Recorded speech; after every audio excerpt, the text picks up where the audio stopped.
Now it's Our Miss Brooks, starring Eve Arden.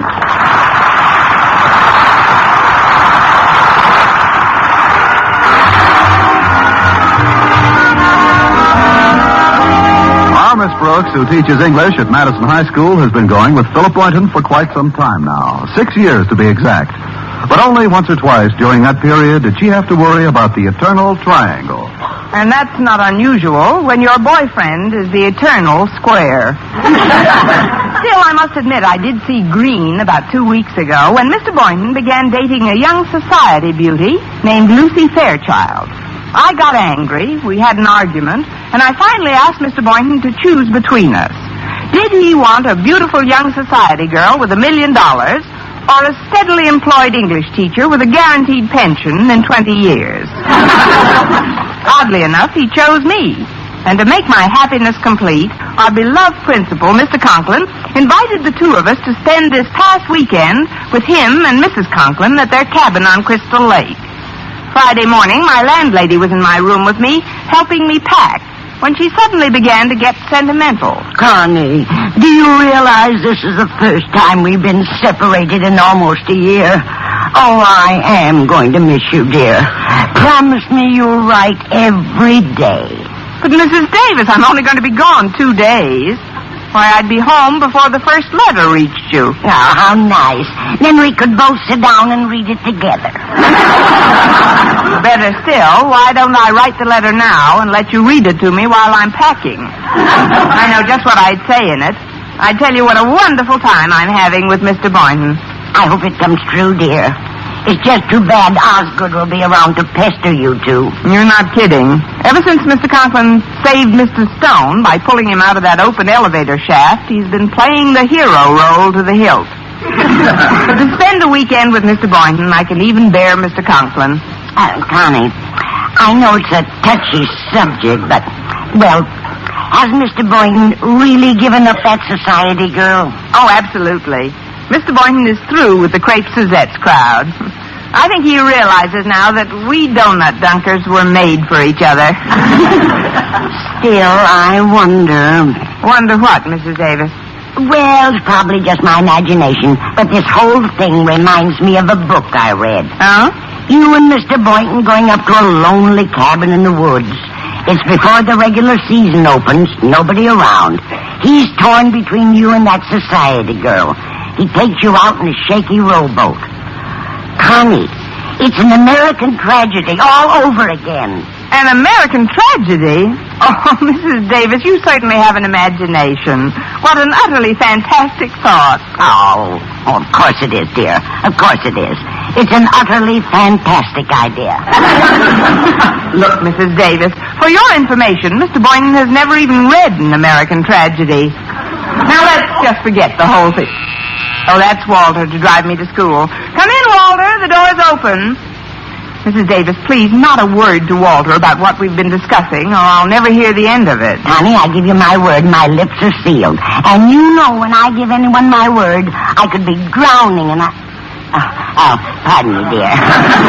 Oh, good morning, Walter. And a good morning to the two fairest ladies of my acquaintance. Hey, it looks like you're practically all set for the big weekend, Miss Brooks. Yes, Walter. A mad, glorious weekend away from classrooms, books, and American-born students who refuse to learn the English language. Yeah, but you'll still have old Marblehead. You'll have Mr. Conklin with you. Harriet says that living with him these days is like living with a combination of John Wayne and Fearless Fosdick. Did you see the poem he wrote called Keep Your Head? It covers the entire school bulletin board. 32 stanzas. Did you read it, Miss Brooks? It's all about courage. I read it, Walter, and for the first time I was glad I was a coward. But Mr. Conklin or no Mr. Conklin, I'm looking forward to a wonderful weekend. Yeah, I don't blame you. You and Mr. Boynton away together in a lonely cabin in the woods before the regular season opens. Nobody near, no society girl around. Just the two of you out in the lake alone in Mr. Conklin's shaky rowboat. Hey, it's an American tragedy all over again. American tragedy. Why, Walter, that's the most fantastic thing I ever heard of. In the last 30 seconds. Actually, it's a perfectly ridiculous idea. Oh, I wasn't for a minute implying that such a thought would ever enter Mr. Boynton's head. Well, I'm glad of that. Now, just forget the whole thing. Only, why has he been reading that book for the past 3 weeks? He's been reading an American tragedy? Oh, but, Connie, what difference does it make? There's probably no connection between the two. Oh, of course not. No connection between the two. None at all. None whatsoever. Absolutely no connection. Now, the whole thing is absurd, Walter. The whole idea of going up to the cabin was Mr. Conklin's, not Mr. Boynton's idea, and I don't expect to go out on the lake up there anyway. Oh, sure. Sure, there's no comparison between the two situations. I'm sorry if I made you nervous, Miss Brooks. Nervous? Me nervous? Don't be silly, Walter. Connie, I don't want to rush you, but don't you think you should be on your way to school? Right, Mrs. Davis, I'm all ready. Come on, Walter. Let's get into your boat and row to school.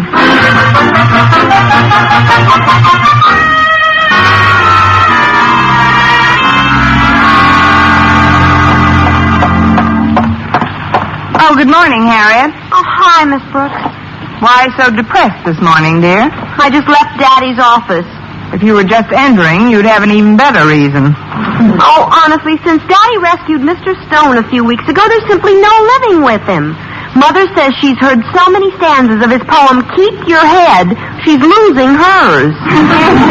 Gosh, I certainly don't envy you being up at Crystal Lake with Daddy over the weekend. Well, with Mr. Boynton along to keep me company, I'm certain I'll manage. Oh, of course, it should be great for the two of you. Away together in our lonely cabin in the woods before the regular season opens. Nobody around for miles. That society girl forgotten. Just the two of you out on the lake alone in Daddy's wobbly rowboat. Harriet, I won't have you implying this is another American tragedy. But, Miss Brooks, I wasn't implying. You weren't? Of course not. There's certainly no reason to be suspicious of a man just because he suggested to Daddy that he open his cabin and invite you along. Mr. Boynton asked your father to open his cabin and invite me along? It was Mr. Boynton's idea? Well, yes, but that's certainly nothing to be upset about. Upset? Who's upset? Why should I be upset? Besides, Mr. Boynton has never said anything about going out in any boat. He's never mentioned that. Never once. So why should I be upset? Good morning, Miss Brooks.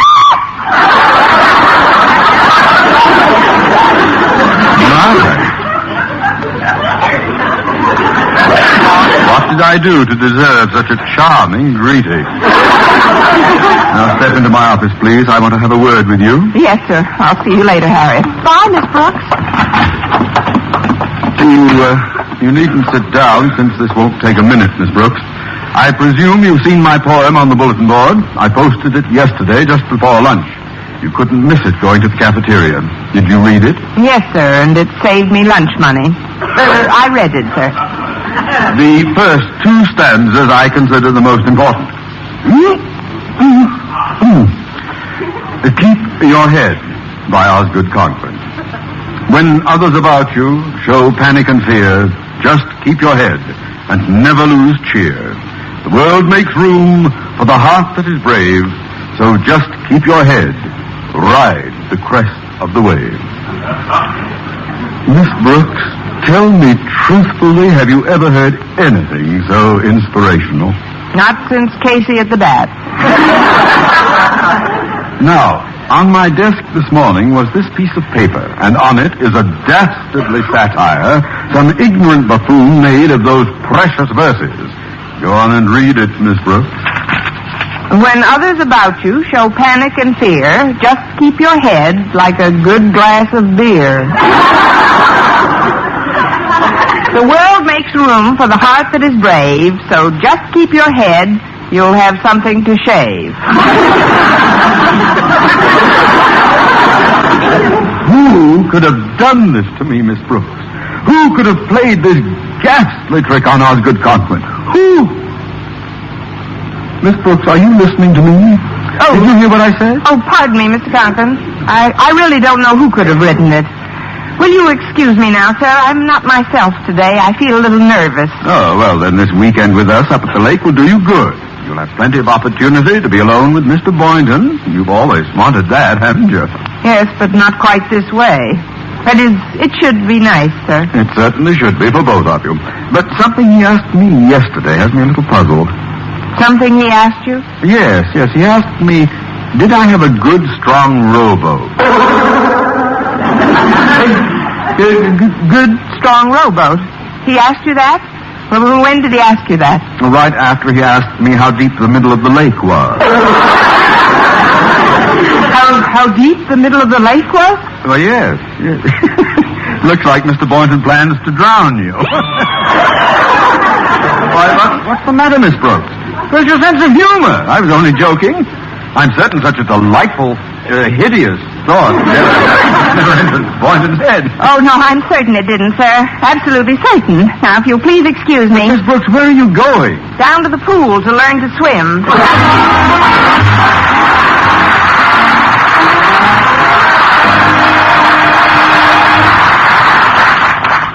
Oh, Miss Brooks. What is it? Oh, nothing at all. Nothing at all, Mr. Boynton. Well, nice bumping into you. On dry land, that is. See you next week sometime. Bye. Next week? Miss Brooks, what are you talking about? You haven't forgotten our trip this weekend, have you? Oh, no. I remember the weekend under Crystal Lake. On Crystal Lake. But frankly, I've been thinking of staying home this weekend. But, Miss Brooks, you promised to go. I thought we'd patched up our little difference, and I really have been looking forward to it. You really have been looking forward to it? Yes, and I've made some plans. Little on the romantic side, if you know what I mean. It doesn't matter. With me, both sides are romantic. Oh, gosh, how could I have been so silly? What are your plans, Mr. Boynton? Well, tonight after dinner, just as the full moon comes out in a perfect blue sky, we'll go out in Mr. Conklin's rowboat. I'll need just one big, powerful oar.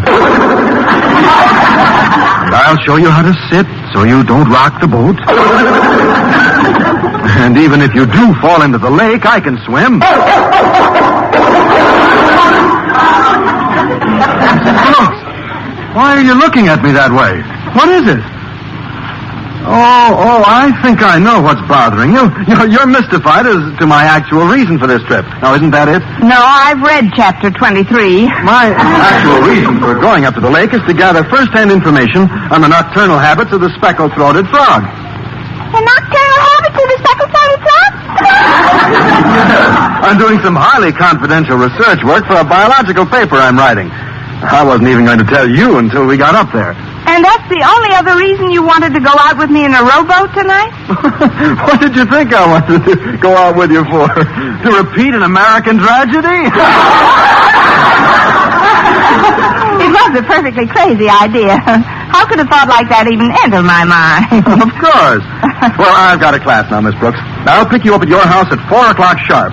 I'll just honk my horn and you come out. I should be all packed by then, but if I'm not right out, tread water for, wait for a few minutes, will you?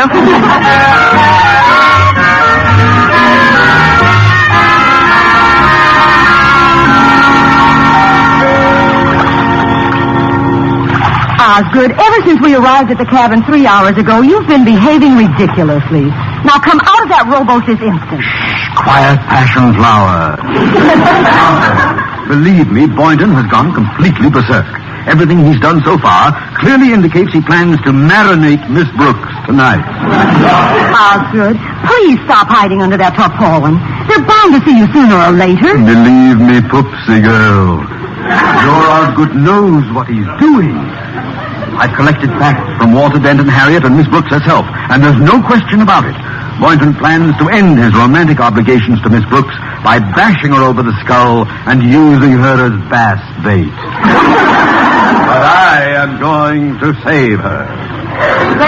Save. Osgood, since you pulled Mr. Stone out of that elevator shaft and became a hero, you've been simply impossible.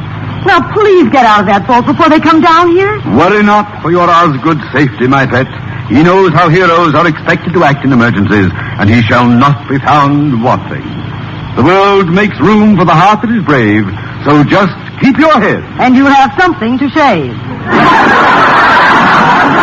No! But it was you! You wrote that satire.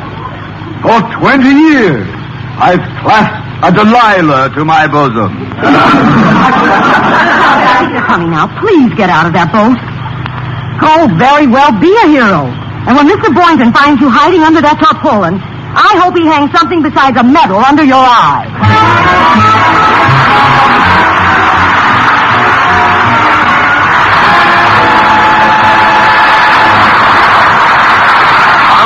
We'll return in a moment.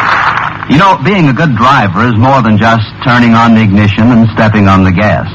You have to know where you're going, look where you're going, and getting there depends on the brakes. Have you checked your brakes lately?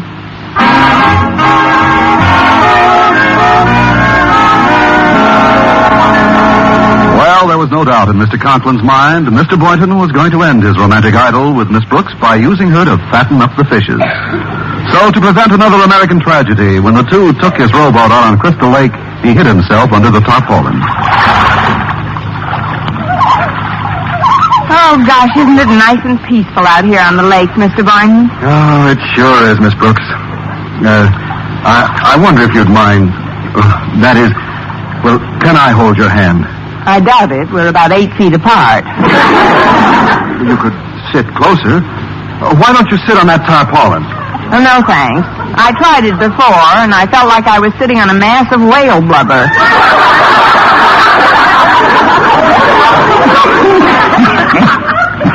What was that? Oh, probably the mating call of the speckled-throated bullfrog.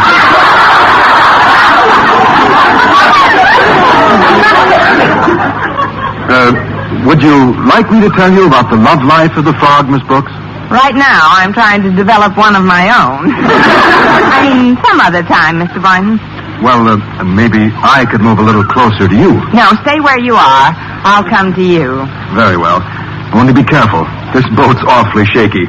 Now, here, I'll hold the oar up high and give you... Hold it, Boynton! There'll be no American tragedy in this boat. Mr. Conklin, then it was you under the tarpaulin. See? I told you it felt like a mass of whale blubber. Mr. Conklin, what are you doing in this boat? What am I doing? Miss Brooks, wherever a human life is in peril, there you will find Osgood Conklin. Confess, Boynton, what are you doing out here on the lake with Miss Brooks and that oar? We're rowing around studying the nocturnal habits of the speckled bullfrog. Good boy, I knew if I put it to you that way, you'd confess. You were going to bash her head in, drown her, then swim to shore and plead that you're rowing around studying the habits of the speckled bullfrog!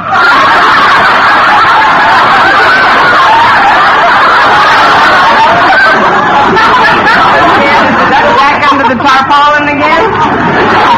Mr. Conklin, I know it's bad news for you, but let's face it, Mr. Boynton was not trying to drown me. Not trying to drown you? But he can't do this to me. I mean, I worked so hard to be well, just to play it safe, Boynton, I'll take that oar. But, sir, this is preposterous. Nothing will happen in this boat as long as Osgood Conklin is here. That's just the trouble. Go on, you hand me that oar. Oh, but, sir, very well, if you won't give it to me, I'll have to wrest it from you. Release that oar, Boynton. Oh, good gosh, there goes our only oar. Oh, we'll never find it in the dark. Our only oar? Yes, and heaven knows where we are on this lake. We've been drifting for an hour. We're probably miles from land by now. How are we going to get back without an oar? Sir, frankly, I'm worried, too. There's no one else on this lake. Who knows how long we'll be out here? And why are we all so nervous? True, this is a period of crisis, but luckily you have Osgood Conklin aboard. I shall be your captain. We're dead. What Mr. Boynton said is right, sir. It might be days before we're rescued. There's nothing to eat in the boat. With a little ingenuity, Boynton, we'll find something to eat. Don't look at me, sir. I'm indigestible. But first, I'll run this ship the way it should be run. Mr. Boynton, you will sit fore and keep a sharp lookout for smoke on the horizon. Miss Brooks, you may sit aft and troll for small fish with a bobby pin tied on a shoelace. And I will sit here and steer the boat manually using that good old North Star as my guide. But, sir, that's the moon you're pointing at. And I thought it seemed a rather odd shape for a star. Let's try to get organized, shall we? Clear thinking is the ticket. Lacking an oar, we shall need to improvise a sail immediately. I'll need some large white garment. Miss Brooks? You won't get a stitch from me. Well, then, Boynton, I suggest we use your shirt as a sail. Second the motion. And let's throw in his undershirt, too, sir. His shirt ought to do nicely. Well, sir, can't we wait until morning for all this? You'll obey orders, Boynton, while I am captain of this ship. Iron below, sir. We can dispense with your levity, Miss Brooks. And now, before anything else, as a source of hope and inspiration, let us all bow our heads and prayerfully intone the first verse of my poem, Keep Your Head. By Osgood Cogswell. Why not let me try to swim to shore for help, sir? But, Miss Brooks, you can't swim. Well, there's no time like the present to learn. Say, am I imagining things, or is this boat sinking? Sinking? Holy cow, you're right. There's a leak. A leak? Where? Good grief! Water's coming in. There is a leak. The boat's sinking. I can't swim. I don't think this boat can last 5 minutes the way the water's coming in. Maybe much less. Well, keep your head, boy. Don't get panicky. Don't get panicky, boy. You'll need all your head. All of it, every ounce of it. Just hold me ashore. Oh, you ashore? But what about me, sir? I can't swim either. And you know the tradition of the sea. The captain goes down with his ship. Not in the ship. Grab my hair, boy. Don't just sit there. Keep a clear head, boy. Clear. Here, grab my arm. Which arm do you want? Take your choice. Either. Oh, help me, boy. Help me. Steady, sir. Let's not lose our head. Just think of your poem, sir. When others about you show panic and fear. Oh, stop that idiotic balderdash! Now help me, Boynton. I have a wife and family. Miss Brooks has no wife. Nothing. Oh, leave me, Boynton.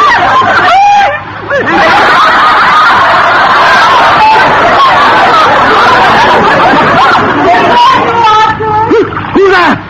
Mother! Good heavens, I see the mother of my child! My life must be flashing before my eyes. Osgood, what on earth are you babbling about? Mother, is that really you? How did you get out here? Are you treading water? What for? The lake is only 3 feet deep here. Shouting, so I put on your hip boots and waded out. It's only 3 feet deep here. Now will you let the women and children go first? Mrs. Conklin, just where are we now? Oh, the cabin is just around the bend, Mr. Boynton. Now, Osgood, will you kindly explain just why my big hero suddenly went to pieces? Went to pieces? Why, Martha, what a fantastic idea. Oh, I will admit I was a little upset, but it was more for the safety of Mr. Boynton and Miss Brooks than myself.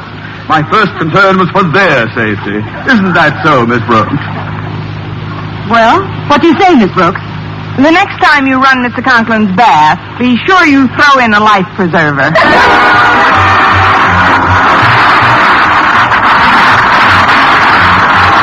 Honest Cook, starring Eve Arden. Larry Vernon, written by Arthur Oldsberg and Lou Derman with the music of Lud Gluskin. Mr. Conklin was played by Gail Gordon.